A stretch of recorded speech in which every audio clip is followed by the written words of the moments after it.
आचार्यांचा जन्म झाला. आचार्यांच्या वडिलांचं नाव शिवगुरु आणि त्यांच्या मातोश्री आर्यांबा. आचार्यांचे पिताश्री सुद्धा अत्यंत विद्वान, बुद्धिमान, तेजस्वी आणि संपन्न असे होते.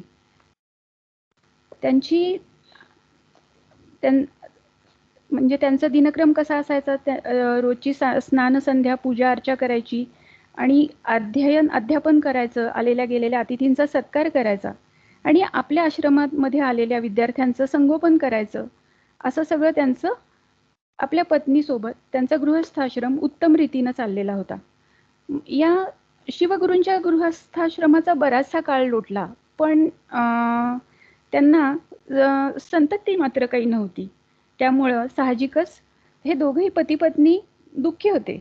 म्हणजे आपला वंश अंकुरित व्हावा, आपल्या घरामध्ये दिवा लागावा, आपल्या मृत्यूनंतर आपल्याला पिंड पाणी द्यायला कोणीतरी असावं, असं साहजिकच त्यांना वाटत होतं. त्यामुळं दोघेही थोडेसे उद्विग्न होती. आर्यांबा मात्र कशा होत्या, अत्यंत सात्विक आणि शांत गंभीर वृत्तीच्या होत्या. त्यांनी आपल्या पतीला समजावलं की महाराज, आपण असे उद्विग्न का होता, आपण शिवाची आराधना करूया, असं म्हणून दोघांनी शंकराची आराधना केली.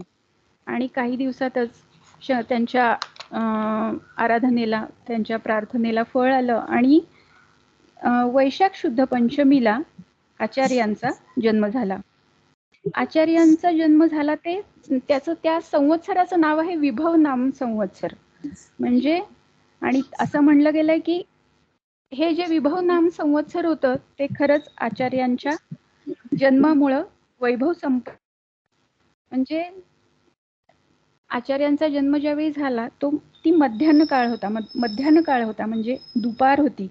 सूर्य आपल्या तेजाने इतका वैशाख म्हणतो ना, वैशाख वणवा, म्हणजे असा मध्यान्हीचा सूर्य इतका आपल्या प्रखर तेजानं तापलेला होता. पण असं असलं ना तरी सगळ्या जगाला शांती, तुष्टी, पुष्टी याचा लाभ करून देणाऱ्या आणि गीता, उपनिषद आणि ब्रह्मसूत्र म्हणजे प्रस्थानत्रयी, म्हणजे आचार्यांचं जे प्रस्थानत्रयीवरचं प्रमुख भाष्य आहे ते, आणि असे ही भाष्य ग्रंथ आणि भक्तिज्ञान आणि वैराग्यपर स्तोत्रांचा म्हणजे अशा इतक्या प्रकांड पंडित अशा महात्म्याचा उदय झालेला आहे, असं तो तापणारा सूर्य जणू काही सांगत होता. आता ज्यावेळी आचार्य अवतरले, म्हणजे आचार्यांचा जन्म झाला, जसं हॅलो कुणाचा तरी माईक चालू आहे.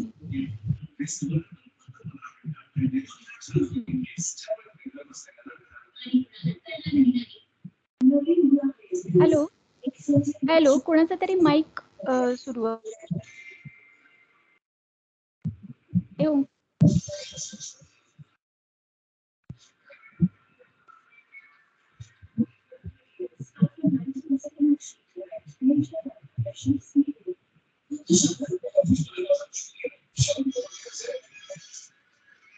हॅलो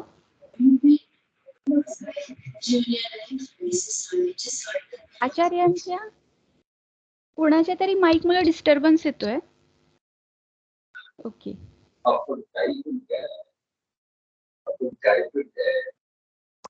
आचार्यांचं बालपण आता थोडक्यात बघूया की आचार्यांची बालपणी सुद्धा प्रगती इतक्या वेगात झाली की आचार्य 3ऱ्या महिन्यातच या अंगावरून त्या अंगावर वळायला लागले. 4थ्या महिन्यात ते डोकं वर करायला लागले. 5व्या महिन्यात पोटावर सरकायला लागले आणि 6व्या-7व्या महिन्यातच ते गुडघ्यांवरती रांगायला लागले. 8व्या-9व्या महिन्यात ते हळूहळू पावलं टाकायला लागले आणि 11व्या-12व्या महिन्यात म्हणजे 1 वर्षाचे होईपर्यंत ते सगळीकडे अव्याहतपणे संचार करायला लागले. आता आचार्य एका वर्षातच मातृभाषा म्हणजे केरळची मल्याळी ती घडाघडा बोलत होते. त्यांचं बोलणं ऐकून सगळ्यांना खरं तर खूप कौतुक वाटायचं. मुलाचे पाय पाळण्यात दिसतात त्याप्रमाणे बालशंकराचं दिव्य तेज बघून हा कोणीतरी अलौकिक महात्मा होईल असं त्याच्याकडे बघणाऱ्याला लगेचच कल्पना यायची. पण झालं असं की काळाला काही हा शिवगुरूंचा आणि त्यांच्या कुटुंबाचा आनंद फार काळ पाहवला नाही आणि अकस्मात शिवगुरूंवरती काळानं झडप घातली. आचार्य त्यावेळी फक्त 4 वर्षाचे होते आणि त्याच वेळी शिवगुरूंनी त्यांच्या पिताश्रींनी आपली इहलोकीची यात्रा संपवली. आचार्यांच्या इतक्या लहान वयात त्यांच्यावर हा दुःखाचा डोंगर कोसळला. सगळा गाव हळहळला. आर्यांबांच्या दुःखाला तर पारावरच राहिलं नाही. दैवानं दिलं आणि काळानं नेलं अशी तिची स्थिती झाली. पण आपल्या पित्याचे छत्र हरपलेल्या मुलाकडे पाहून तिनं आपला दुःखाचा डोंगर गिळला आणि ती आपल्या बाळाचं मोठ्या प्रेमानं वात्सल्यानं संगोपन करू लागली. आता आचार्य 5 वर्षाचे झाले. सामान्यतः म्हणजे 8व्या वर्षी मौजी बंधन मुंज केली जाते, पण आचार्यांचं उपनयन 5व्या वर्षीच झालं. आचार्यांची स्वारी आता गुरुगृही जाऊ लागली. मग शालेय शिक्षण, पौराणिक इतिहास, सामान्य संस्कृत भाषा हे लौकिक ज्ञान आचार्यांनी 5व्या वर्षाच्या आतच आत्मसात केलेलं होतं. आता अलौकिक वेदविद्या आणि दर्शनशास्त्राच्या अभ्यासाला त्यांनी प्रारंभ केला. म्हणजे आपण जसं कापराला ज्योत लावतो आणि तत्क्षणी कापूर पेट घेतो ना, तसं आचार्यांच्या बुद्धीला वेदाक्षरांचा स्पर्श झाला. त्यांची त्या शास्त्रातल्या सिद्धांतांचा स्पर्श झाला आणि त्या क्षणी आचार्यांची बुद्धी तन्मय होऊन गेली. म्हणजे कापराला प्रज्वलित करायला पुन्हा काही फुंकर वगैरे घालावी लागत नाही, तो तत्क्षणी प्रज्वलित होतो. तसंच आचार्यांना काही पुन्हा सांगण्याची त्यांच्या गुरुजींवर कधी पाळीच आली नाही. जे ऐकावं ते तयारच. विस्मरण म्हणजे काय हे जणू काही त्यांच्या बुद्धीला माहीतच नव्हतं. असं कठीण अशा सर्व वेदांचं आणि शास्त्रांचं अध्ययन आचार्यांनी अवघ्या 3 वर्षामध्येच पूर्ण केलेलं होतं. आता आचार्यांचे पिताश्री असतानाची एक घटना सांगतात की आचार्य कसे लहानपणापासून म्हणजे अगदी बालपणापासूनच त्यांना उपजत म्हणतो ना, तशी काव्यस्फूर्ती होती. म्हणजे जणू काही या काव्यावरती त्यांचा जन्मसिद्ध हक्कच होता, अशी त्यांना काव्यस्फूर्ती होती. ते एक त्यांच्या वडिलांबरोबर ती एक घटना सांगतात की त्यांच्या वडिलांबरोबर ते त्यांच्या गावाबाहेर असलेल्या ललिता मातेच्या पूजेकरता जायचे आणि वडील ललिता मातेला दुधानं स्नान वगैरे घालायचे आणि त्या पात्रात राहिलेलं थोडंसं जे दूध राहिलं असेल ते नंतर राहिलेलं दूध ते छोट्या शंकरांना प्यायला द्यायचे. मग एकदा झालं असं, आचार्य रोज ते दुधाचा प्रसाद घेत होते, पण त्यांची कल्पना अशी होती की देवी दूध पिते आणि ते शिल्लक राहिलेलं दूध वडील आपल्याला देतात. एकदा झालं असं की शिवगुरूंना त्यांच्या पिताश्रींना गावाला जायची, परगावी जायची वेळ आली. मग जाताना त्यांनी आपल्या पत्नीला सांगितलं की तू देवीची पूजा करत जा. 2-4 दिवस गेले असतील आणि आर्यांबांची अडचण आली. मग अशा परिस्थितीत त्यांनी काय केलं की आपल्या बालशंकरालाच पूजेला पाठवलं. हळद पूजेचं सगळं साहित्य, हळद, कुंकू, गंध, पुष्पाक्षता, दुधाचं तांबलं असं सगळं देऊन शंकराला पूजेला पाठवलं. वडील करत होते त्याप्रमाणे त्यांनी सगळी देवीची पूजा केली आणि नैवेद्य म्हणून दूध पुढे ठेवलं. पण दूध काही देवी घेईना.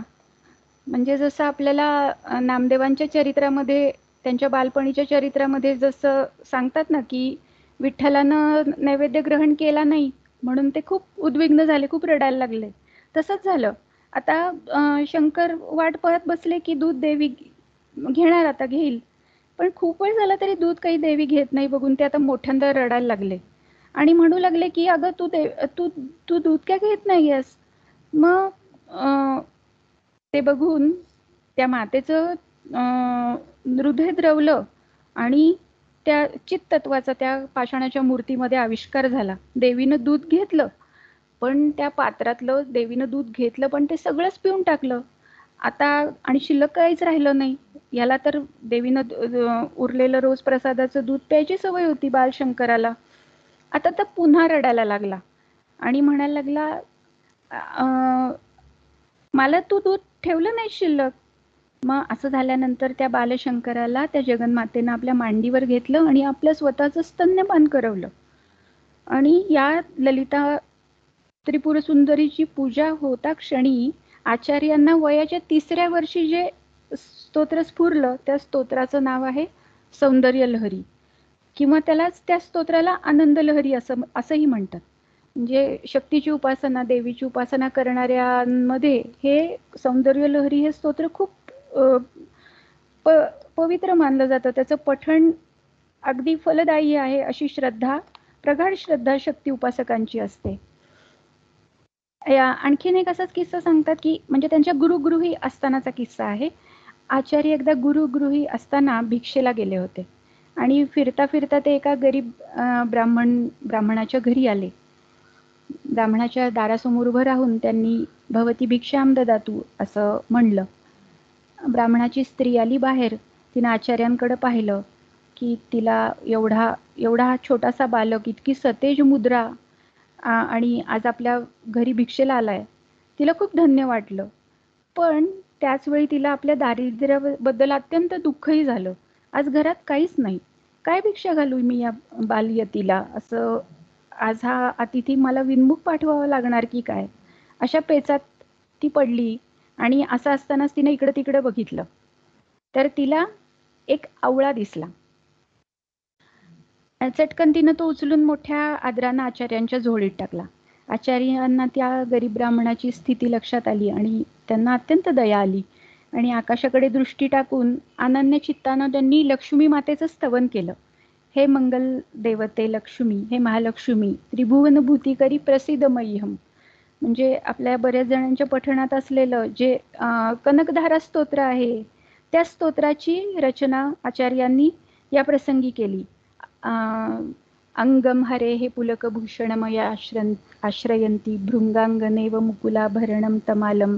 अतिशय गेयता असलेलं असं सुंदर हे स्तोत्र आहे की हे मंगलदेवते त्रिभुवनभूतिकरी प्रसिद्ध मह्यम अवलोकय माम अकिंचनानाम प्रथमम पात्रम कृत्रिमम दयायाः. असं आहे की अकिंचन निस्वार्थी लोकांमध्ये माझा पहिला नंबर आहे आणि मी जर तुझ्या दयेला खरं तर मी स्वाभाविकपणे पात्र आहे आणि असं जर असेल तर तू या ब्राह्मणाचा दारिद्र्याचा परिहार कर, अशी त्यांनी लक्ष्मी मातेकडे विनंती केली.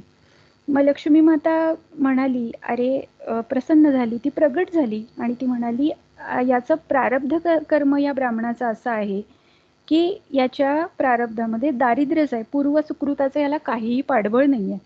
आचार्य म्हणाले, अगं आई, तू मला प्रसन्न झाली आहेस ना, माझ्यावर तू दया केली आहेस ना, मग माझ्याकरता या ब्राह्मण कुटुंबाच्या दारिद्र्याचा परिहार कर. आणि मग त्या ब्राह्मणाच्या अंगणात सोन्याच्या आवळ्यांची वृष्टी झाली असं सांगतात. आता आचार्य गुरुगृही 8व्या वर्षापर्यंत राहिले आणि फक्त केवळ शब्दानं नाही तर खरोखर अर्थानंही ते शास्त्र संपन्न झाले. शिवगुरूंच्या पश्चात आपला बाळ एवढा शेकडो विद्यार्थ्यांना गुरुगृहातून ते परत आले आणि आता त्यांनी काय केलं की खूप विद्यार्थ्यांना वेदशास्त्रांचं पाठ द्यायला सुरुवात केली. मोठमोठ्या पंडितांशी वादविवाद करायला सुरुवात केली, शास्त्रचर्चा करायला सुरुवात केली. त्या मातेला मोठी धन्यता वाटली की आज वडिलांच्या पश्चात आपला बाळ किती विद्वान झालेला आहे आणि ते असते आज तर त्यांना किती धन्यता वाटली असती. आता मातेच्या मनात यायला लागलं की आपण या मुलाचं लवकरच लग्न करावं, 2चे 4 हात करून देऊया, म्हणजे त्यांच्या पश्चात मी माझं पूर्ण कर्तव्य पूर्णपणे पार पाडलं असं होईल. असं म्हणून माता त्यांच्या विवाहाचा विचार करू लागली. आणि इकडं आचार्य काय विचार करत होते, ते म्हणत होते की ही माझा जन्म काही सुख स्वास्थ्य वगैरे उपभोगण्याकरता नाही आहे. वैदिक धर्म हे काय आहे, भारतभूमी ही कर्मभूमी आहे.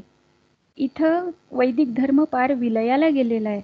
नास्तिक आणि पाखंडी लोकांनी सगळीकडे धुमाकूळ मांडलेला आहे.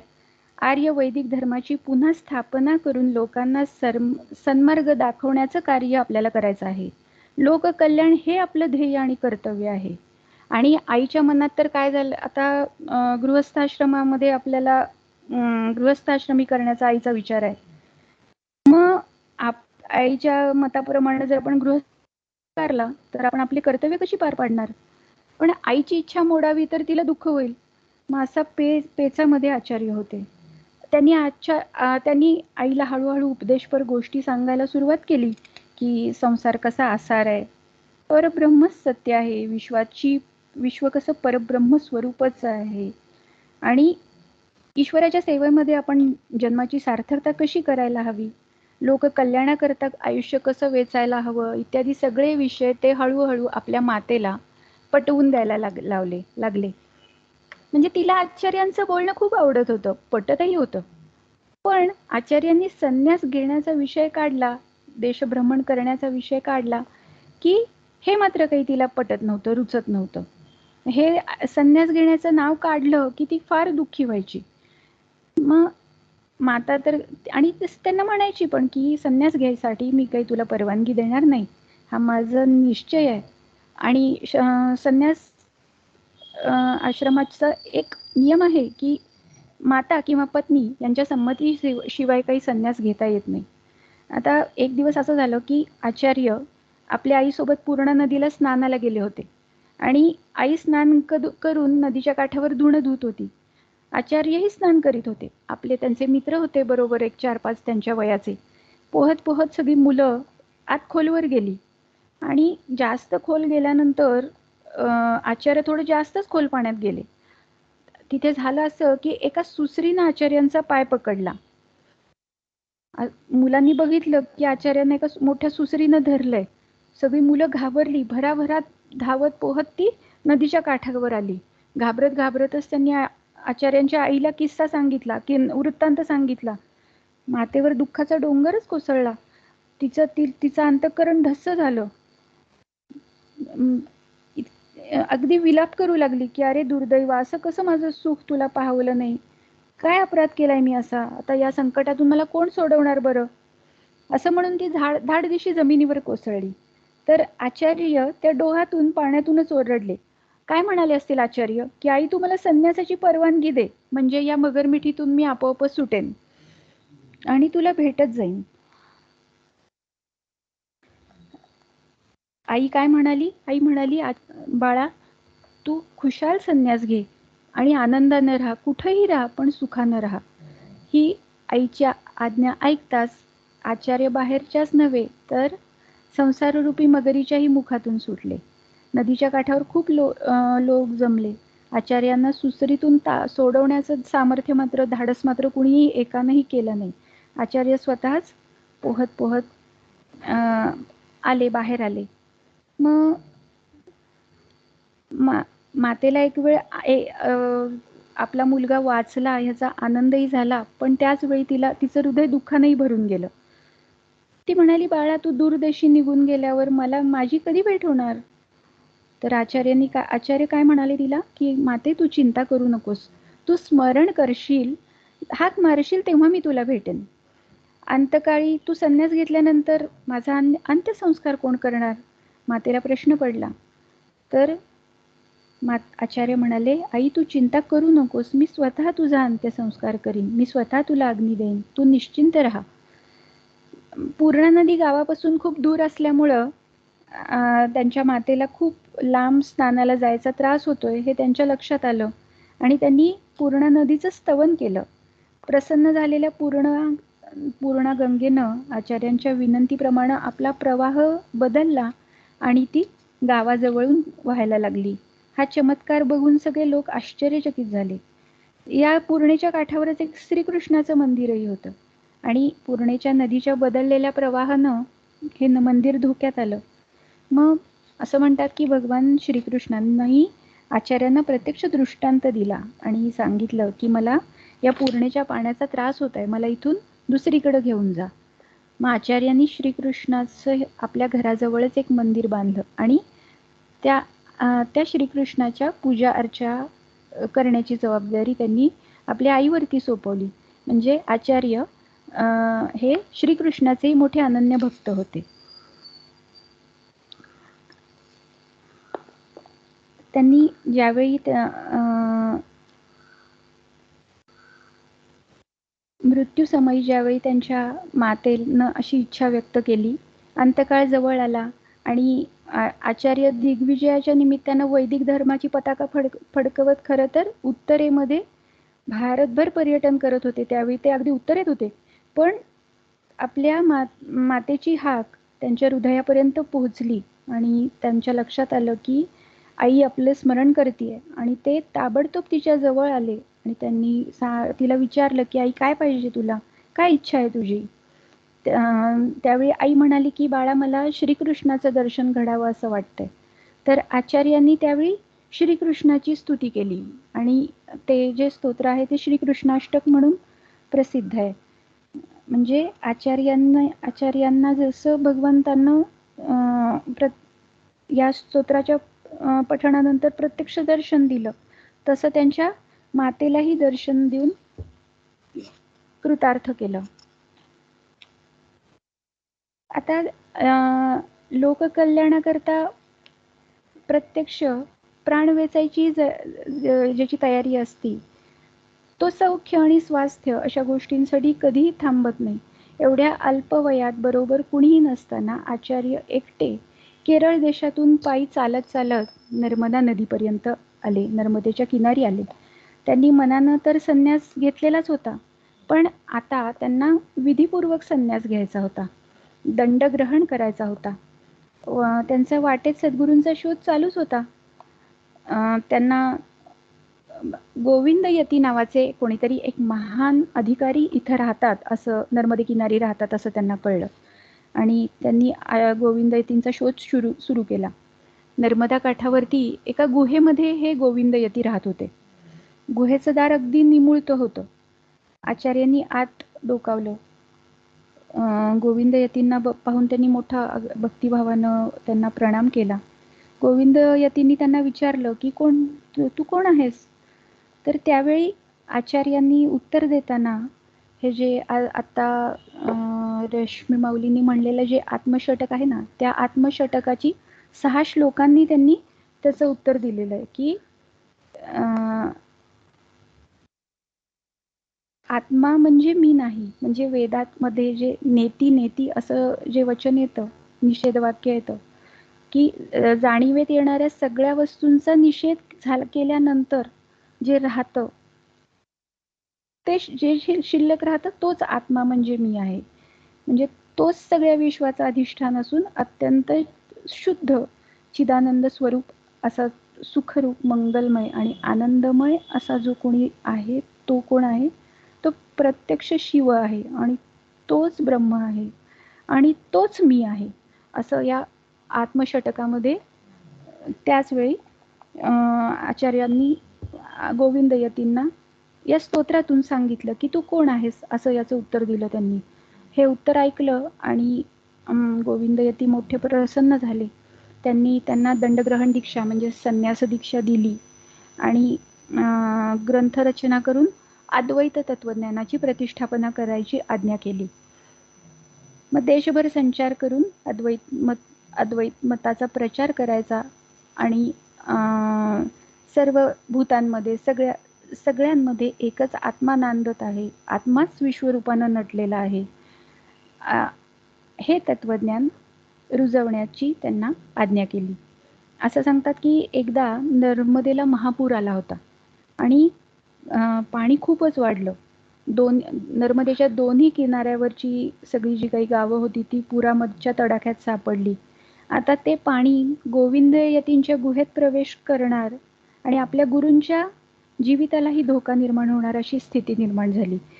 तेव्हा आचार्यांनी काय केलं की आपला कमंडलू गुहेच्या तोंडाशी लावला आणि अनन्य चित्तानं त्यांनी नर्मदेचं स्तवन केलं. नर्मदाष्टक म्हणून जे प्रसिद्ध आहे ना, सबिंदू सिंधू सुस्थल तरंग भंग रंजितम द्विषत सुपापजातकारी वारी संयुतम कृतांत दूत काल भूत भीतिहारी वर्मदे त्वदीय पाद पंकजम नमामि देवी नर्मदे. अत्यंत सुंदर असं हेही स्तोत्र आहे. म्हणजे बरेच जणांना आपल्या ते नित्यपठणामध्ये असतं किंवा खूप वेळा हे निमित्ताने म्हणलंही जातं. तर असं या स्तोत्राची रचना त्यांनी केली. आणि हे स्तोत्र ऐकल्यावर नर्मदेचं पाणी आचार्यांच्या कमंडलूत शिरलं. म्हणजे जे एवढं पूर दोन्ही किनारे दुथडी भरून वाहत होते, ते झटकन पाणी उतरलं आणि गोविंद यतींसह नर्मदेच्या दोन्ही काठावरचे लोक सुखरूप झाले. म्हणजे गोविंद आचार्यांचं हे अद्वितीय योगिक सामर्थ्य बघून त्यांच्या गुरूंनाही अत्यंत संतोष झाला. गुरूंचा आशीर्वाद घेऊन आचार्यांची स्वारी आता काशी यात्रेला निघाली.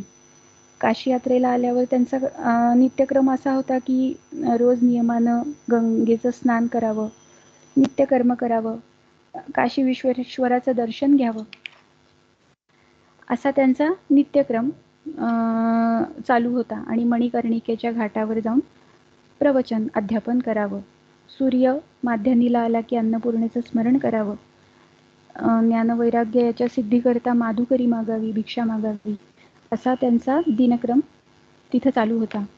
आणि आचार्यांचा प्रवचन श्रवणाकरता अनेक विद्यार्थी, अनेक जिज्ञासू विद्वान लोक येतच होते आणि त्यांची संख्या हळूहळू वाढतच होती. एकदा एक विद्वान ब्राह्मण अत्यंत विरक्त होऊन आचार्यांकडे आला. एकांतामध्ये तो आचार्यांना भेटला आणि त्यांना साष्टांग प्रणिपात केला आणि त्यांना म्हणाला की मला तुम्ही शिष्य करून घ्यावं अशी मी आपल्याला विनंती करतो आणि चतुर्थाश्रमाची दीक्षा द्यावी अशी त्यानं विनंती केली.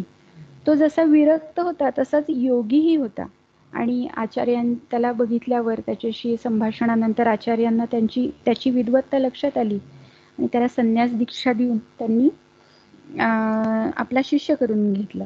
याचं नाव होतं सनंदनाचार्य. एकदा सनंदनाचार्य काही कामानिमित्त गंगेच्या पलीकडे गेलेले होते आणि काशीला असं आहे की गंगेचं पात्र खूप विस्तीर्ण आहे आणि गंगेचा प्रवाहही खूप रुंद आणि खोल असा आहे. मग या सनंदनाचार्य ज्यावेळी पलीकडच्या तीरावरती गेले होते त्यावेळी आचार्यांनी तू असशील तसा त्वरित इकडे ये असं म्हणून घाईघाईनं बोलवलं. सनंदनांनी विचार केला, गुरुकृपा तर भवसागरालाही खरं तर तरुण नेती, तर हा तर सामान्य जलप्रवाह आहे, याची काय कथा, असं म्हणून त्यांनी गुरुस्मरण केलं आणि गंगेच्या प्रवाहात पाऊल टाकलं आणि ते भराभरा पावलं टाकत आचार्यांकडे यायला लागले. चमत्कार असा झाला की ते सनंदन जिथं जिथं पावलं टाकत होते तिथं अलीकडच्या तीरावर जे लोक उभे होते त्यांना कमळ दिसत होतं. म्हणजे जसं काही छोटी छोटी दगडं टाकावीत आणि त्या दगडांवर पावलं टाकत यावं इतका सहज त्यांनी तो गंगेचा प्रवाह ओलांडला आणि आचार्यांच्या जवळ आले. आचार्यांना साष्टांग नमस्कार करून आचार्यांच्या जवळ येऊन उभं राहिले. म्हणजे यामध्ये आचार्यांचा एक उद्देश होता की आपल्या या शिष्याचं महात्म्य सगळ्या लोकांना कळावं. आणि या प्रसंगानंतर या सनंदनाचार्यांना लोक पद्मपादाचार्य असं म्हणू लागले. एकदा आचार्य सकाळच्या वेळी नित्याप्रमाणे आपल्या विद्यार्थ्यांना पाठ देत बसलेले होते. विद्यार्थी म्हणजे काय, खरं तर ते मोठे मोठे पंडितच होते. ते सगळे पाठ ऐकण्याकरता उत्कंठित झालेले होते. प्रत्येक हातात पोथीचं पान घेऊन आतुरतेनं आचार्यांच्या मुखाकडे पाहत होते. म्हणजे आता आचार्य आपला पाठ कधी सुरू करतात याची ते वाट पाहत होते. पण आचार्यांचा गिरी नावाचा एक शिष्य होता. तो आचार्यांची छाती धुत होता आणि त्याला यायला उशीर लागला. आचार्य त्याच्याकडे बघून त्याची वाट पाहत होते. मग हे जे पद्मपादाचार्य होते त्यांना आपल्या विद्वत्तेचा आणि बुद्धिमत्तेचा अहंकार होता की आचार्यांना तो अहंकार घालवायचा होता. मग हे पद्मपादाचार्य काय म्हणाले आचार्यांना, महाराज सर्व विद्यार्थी तर जमले आहेत आणि आता आपण कोणाची वाट पाहताय. मग आचार्य म्हणाले, अरे तो आपला गिरी अजून आला नाही ना. पद्मपाद काय म्हणले असतील, पद्मपाद म्हणाले, महाराज त्याच्यासाठी कशाला थांबायचंय, तो वेळेवर आला काय आणि नाही आला काय सारखंच आहे, त्याला कळत तर काहीच नाही, आपण आपला पाठ सुरू करावा. आचार्य काही बोलले नाहीत पण ते थांबले. तो येईपर्यंत त्यांनी पाठ सुरू केलाच नाही. मग इतक्यात काही वेळात गिरी तिथं आला आचार्यांना साष्टांग प्रणिपात करून तो पाठाला बसणार. इतक्यात आचार्य म्हणाले, अरे गिरी, आजचा पाठ तूच सांगावास अशी माझी इच्छा आहे.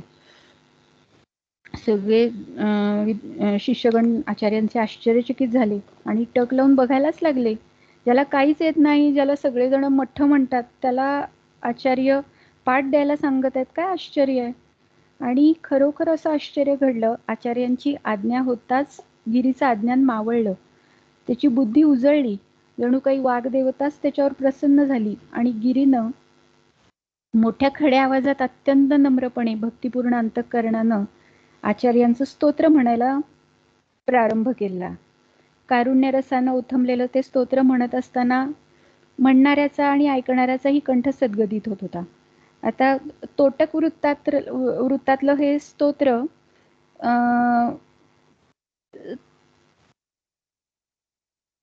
त्याला त्या स्तोत्राचं नाव काय आहे मी विसरले, पण पुढे हा जो गिरी होता तो तोटकाचार्य म्हणून प्रसिद्ध झाला. आचार्य असेच एकदा नियमानं त्यांचा गंगा किनारी हा नित्यक्रम चालू असताना एकदा व्यास महर्षी तिथं वृद्ध ब्राह्मणाचं रूप घेऊन आले आणि ब्रह्मसूत्रांवरती त्यांनी आचार्यांना काही बिकट कूट असे प्रश्न विचारले. आचार्यांनी नम्रपणे त्यांना सगळ्या प्रश्नांची उत्तरं दिली. व्यास महर्षी संतुष्ट झाले आणि त्यांना प्रत्यक्ष दर्शन दिलं व्यासांनी आणि त्यांना ब्रह्मसूत्रावरती भाष्य कर अशी आज्ञा केली. आणि त्यांनी तसंच काय दुसरं सांगितलं की देशभर पसरलेल्या सगळ्या पंडितांना वादात जिंकून वैदिक धर्माचा आणि अद्वैत मताचा संपूर्ण भारतभर प्रसार करायला सांगितलं. आचार्यांनी त्यांची ती आज्ञा मान्य केली आणि आचार्य संपूर्ण भारतभर भ्रमणासाठी निघाले. आता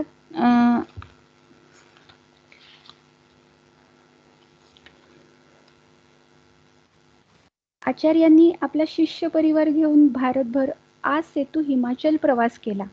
शाक्त, शैव, कापालिक, पांचरात्र, सौर, गणपत, बौद्ध, जैन, चार्वाक आणि इतर दार्शनिक या सगळ्यांना वादात जिंकून आपल्या समन्वय प्रधान अशा अद्वैत मताची त्यांना दीक्षा दिली. म्हणजे एक वेळ समुद्र अडवता येईल, सूर्यालाही आकाशातून खाली पाडता येईल, आकाशाची गडी घालू, महामेरूचं चूर्ण करू, पण आम्हाला वादात मात्र जिंकता येणार नाही असा गर्व करणाऱ्या महान पंडितांना वादात जिंकून त्यांनी त्यांचा पराभव केला आणि त्यांना अद्वैताची दीक्षा दिली. आचार्यांनी हे काम अगदी लीलया पेललं. आचार्यांची दिग्विजय यात्रा अत्यंत यशस्वी झाली. असंच एकदा या भारत भ्रमणामध्ये असताना एकदा एक कापालिक आचार्यांकडे आला आणि त्यांना आचार्यांची एकांतात गाठ घेतली आणि त्यांना प्रार्थना केली की महाराज, माझं उपास्य दैवत हे कपालभैरव आहे आणि कपालभैरवाला संतुष्ट करण्याकरता मला एखाद्या सम्राटाचं किंवा एखाद्या श्रेष्ठ यतीचं शिरकमल पाहिजे. आता मला सम्राटाचं म्हणजे चक्रवर्ती राजाचा लाभ होणं तर काही शक्य नाही. मग आपण तर यती सम्राटच आहात, तरी आपल्या शिरकमलानं मी माझ्या कपालभैरवाला संतुष्ट करू इच्छितो. मग आपण माझ्यावर तेवढी कृपा करा. आचार्यांनी पण विनंती त्याची मान्य केली. कोणालाही न कळत शिष्य परिवाराला त्याचा थांगपत्ता लागू न देता हा कापालिक एकदा आचार्यांना घेऊन एकांतात गेला आणि आपल्या तीक्ष्ण खडगानं आचार्यांचा शिरच्छेद करणार इतक्यात पद्मपाद आचार्यांचे जे शिष्य आहेत, प्रमुख 4 शिष्यांमधले हे पद्मपादाचार्य, त्यांच्या अंतर्मनाला ही गोष्ट जाणवली आणि त्यांनी योगबलानं नरसिंह रूप धारण केलं आणि नरसिंह रूप धारण करून काही क्षणातच ते तिथं अवतरले आणि त्यांनी त्या कापालिकावरती झडप घालून त्याला संपवलं. अकराळ विक्राळ नरसिंहाचं रूप पाहिलं आणि आचार्यांना जाणवलं की हा प्रत्यक्ष भगवान नरसिंहच आहे आणि मोठ्या भक्तिभावानं त्यांनी त्यावेळी नरसिंह स्तोत्राची रचना केली. आता आचार्यांना आपला अवतार कार्य पूर्ण झालेलं आहे असं वाटायला लागलं आणि त्यांनी निर्याणाचा संकल्प केला. 4 दिशांना त्यांनी 4 मठांची स्थापना केली. राष्ट्राच्या संस्कृती रक्षणाची घडी नीटनेटकी बसवली. खरं तर असं आहे की संन्याशांनी मठाची उठाठेव करायची नाही, ही अशी शास्त्राची आज्ञा आहे. आणखीन आज्ञा काय आहे की अंत्यसंस्कार संन्याशांनी कोणाचा करायचा नाही. हे असं जरी असलं तरी त्यांच्या मातेची तीव्र इच्छा होती की आपला अंत्यसंस्कार हा आपल्या मुलानंच करावा. मग जरी संन्यास आश्रमामध्ये याचा निषेध सांगितला असला तरी ही शास्त्राज्ञा बाजूला ठेवून त्यांनी आपल्या मातेचा अंत्यसंस्कार केला. तसंच जरी मठ स्थापन करायचं नाही संन्याशानं असं सांगितलेलं असलं तरी भारताची विस्कळीत झालेली सांस्कृतिक घडी सुरक्षित ठेवायला आचार्यांनी मठांची स्थापना केली आणि आपलं देशसेवेचं आणि धर्मस्थापनेचं कार्य पूर्ण केलं. त्यांनी गीताभाष्य तर केलंच, पण आचार्यांच्या बाबतीत आणखीन एकही किस्सा सांगितला जातो की बऱ्याच जणांना तो माहीतही असेल की आचार्यांनी सर्वप्रथम गीताभाष्य लिहिलं अशी मान्यता आहे. पण ते लिहिण्यापूर्वी त्यांनी एकदा आपल्या एका शिष्याला पोथी घेऊन ये असं सांगितलं. तो पोथी तो घेऊन आला. तर ती पोथी त्यांनी उघडून पाहिली तर ते विष्णू सहस्त्रनाम होतं. आचार्य म्हणाले, हे ठेवून ये, दुसरी पोथी घेऊन ये. तो दुसरी पोथी घेऊन आला, ती उघडून पाहिली तर तेही विष्णू सहस्त्रनामावरच होतं. आणि तिसऱ्यांदाही असंच झालं की तेही विष्णू सहस्त्रनामच निघालं. मग 3 वेळा जर आपल्यासमोर विष्णू सहस्त्रनामाचीच पोथी येत आहे तर आचार्यांना असा भगवंताचा संकेत वाटला की मी विष्णू सहस्त्रनामावर भाष्य करावं अशी परमेश्वराची इच्छा आहे. म्हणून आचार्यांचं सगळ्यात प्रथम जे भाष्य आहे ते विष्णू सहस्त्रनामावरतीच आहे. आणि नंतर त्यांनी गीता भाष्य, दशोपनिषदांवरती भाष्य केलेलं आहे आणि ब्रह्मसूत्र भाष्य. याच्याशिवाय त्यांची अत्यंत उपदेशपर अशी प्रकरणं आहेत. वैराग्यपर, भक्ती, ज्ञान आणि वैराग्याचा उपदेश करणारी असंख्य स्तोत्र तर आहेतच, पण विवेक चूडामणी, उपदेश साहस्त्री अशी लहान मोठी अध्यात्म प्रकरणंही बरीच आहेत. दिग्विजय यात्रेच्या निमित्ताने त्यांनी देशभर पर्यटन करून पाखंडी लोकांचं खंडन तर केलंच, पण अवैदिक संप्रदायाचं निरसन करून वैदिक संप्रदायाची स्थापना केली. सगळ्या संप्रदायांमधला मतभेद मिटवला, सर्व मतांचा समन्वय केला, परस्परांमधला द्वेष, मत्सर आणि मलिन भावांचा लोकांना त्याग करायला लावला. अद्वैत संप्रदायाच्या रूपानं समाजामध्ये त्यांनी एक प्रकारे काय केलं, सहिष्णुता, प्रेम या पंथांची स्थापना केली. आपल्या यशानं त्यांनी 10 दिशा उज्ज्वल केल्या. अद्भुत चरित्रानं आणि विद्वत्तेनं लोकांना आश्चर्यचकित करून सोडलं. लोकांना भक्तीचा आणि मुक्तीचा म्हणजे ऐहिक कल्याणाचा आणि पारलौकिक कल्याणाचाही मार्ग दाखवून त्यांनी काय केलं, कृतार्थ केलं. एवढ्या अल्प वयात इतकं विशाल कार्य पार पाडणारा आचार्यांसारखा इतिहासात दुसरा कोणी पाहायला सापडणार नाही.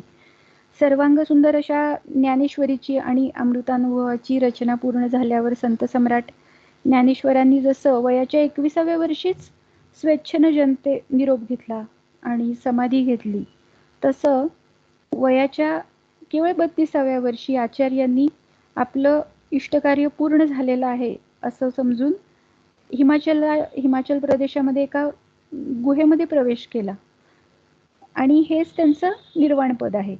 म्हणजे यामध्येही काही मतांमध्ये भेद आढळतो. दक्षिणेमध्ये एका तुंगभद्रेच्या काठी त्यांनी आपलं निर्याण केलं असंही काही जण मानतात. पण आचार्यांनी एवढ्या अल्प वयात लोककल्याणाची एवढी विशाल कामगिरी केली की त्याला इतिहासात आजमितीला असा दुसरा दाखला देता येत नाही. आचार्यांचं चरित्र अत्यंत विशाल आणि गहन आहे आणि त्याचं थोडंसं संक्षिप्तानं आपण त्याचा विचार करायचा प्रयत्न केला. आजची सेवा भगवंतांच्या चरणी अर्पण करते. श्रीकृष्ण अर्पणमस्तु.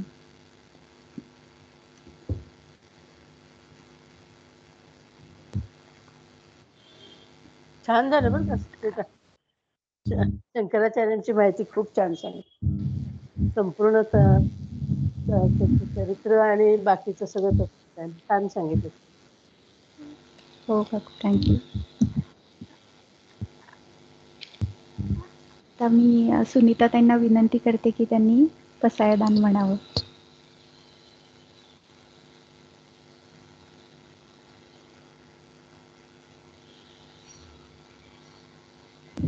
आहेत का सुनीता ताई?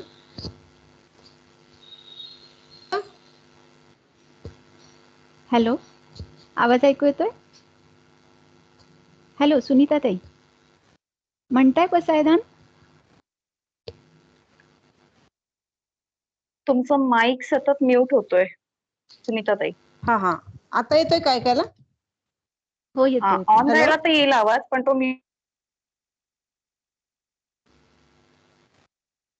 आता येतोय आवाज?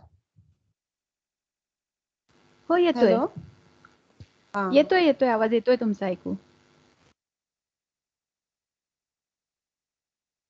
आता विश्वात्मके देवे येडी वाग्यज्ञे तोषावे, दोषो निमज द्यावे पसाय दान हे.